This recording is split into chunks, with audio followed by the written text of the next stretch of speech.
بسم اللہ الرحمن الرحیم. السلام علیکم ورحمۃ اللہ وبرکاتہ.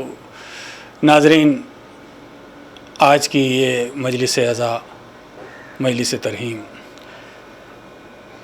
جو محترم ڈاکٹر سید ابن حسن مرحوم کی برسی کے موقع پر ان کے ایصال ثواب میں منعقد کی جا رہی ہے.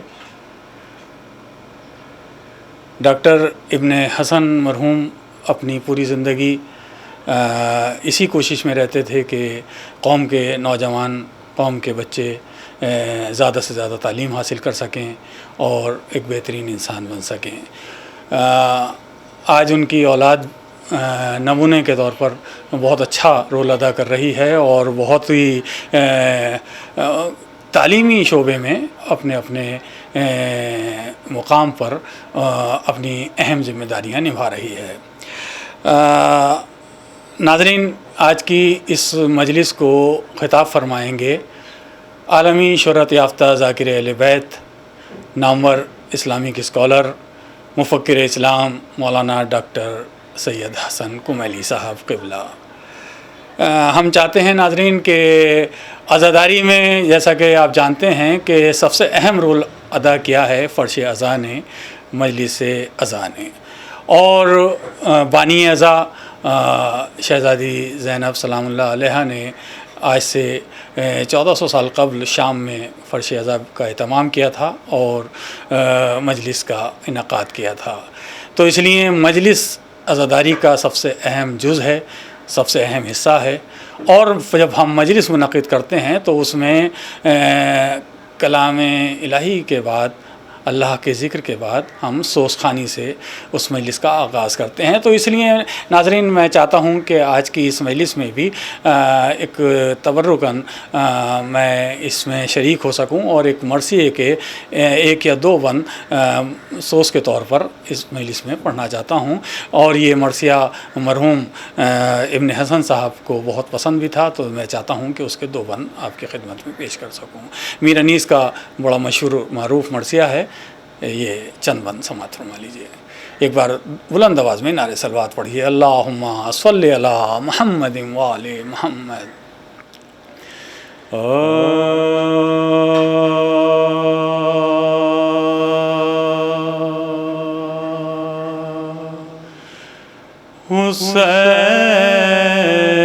حسین جب کہ چلے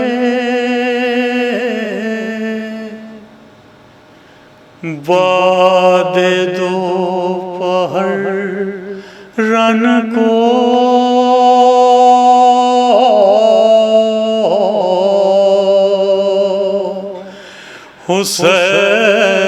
حسین جب کہ چلے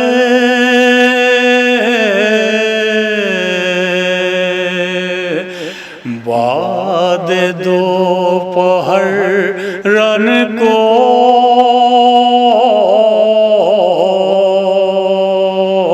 نہ تھا کوئی کہ جو تھامے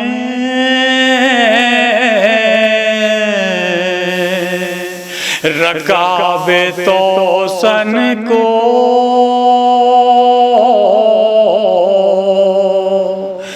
سکینہ پکڑ کھڑی تھی ابا کے دامن کو،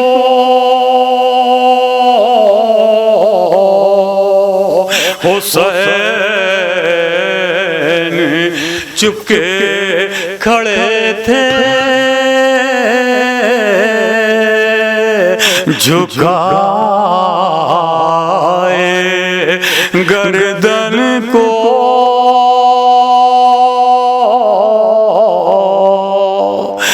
ناصرہ تھا کوئی شاہ کربلا کو، فقط بہن کیا تھا سوار بھائی کو. حسین جب کہ چلے بعد دو پہرن کو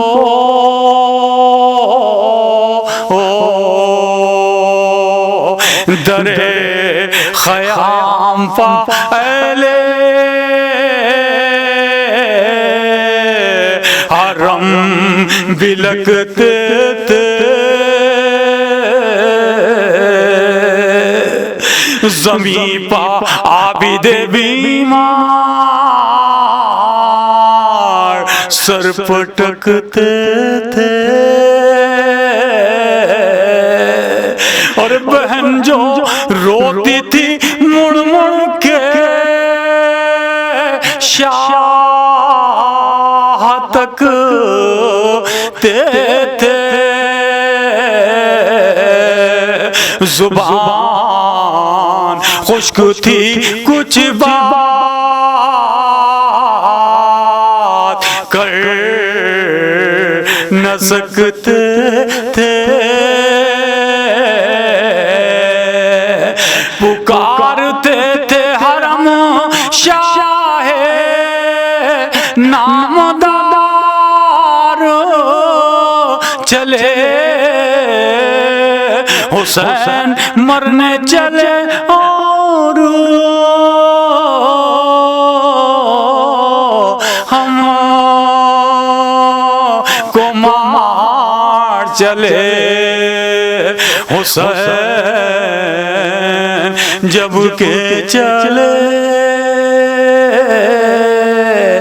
بعد دو پہرن کو